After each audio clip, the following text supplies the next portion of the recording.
Ito na po yung aking huli ngayong araw na ito. Ayan, dumating na po ako dito sa bahay at ito na po ang mga lapu-lapo na aking nakawil.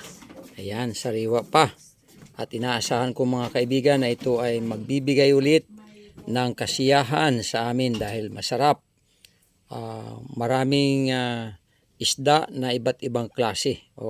Nakahuli pa ako ng tuko. Ayan, tuko. Nakahuli po ako ng tuko. Ayan tuko. Yan, malaking tuko Yan ang tuko sa dagat. Pero ang tawag dito sa amin, ang tawag namin dito ay tambor. Pero parang tuko siya Yan. Sarap nito. Malambot ang laman.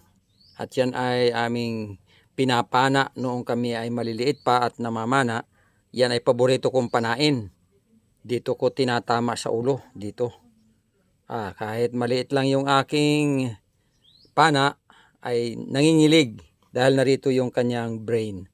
So mahal ko mga kaibigan, salamat sa Panginoon, purihin ang kanyang pangalan sapagkat muling marami na naman po akong naiuwi na mga lapu-lapo. Salamat sa Diyos at salamat sa inyong patuloy na panunood, pagsuporta sa akin. Naway sa tulong ng Panginoon ay makaabot na po tayo ng 60,000 views. God bless you. Bye-bye.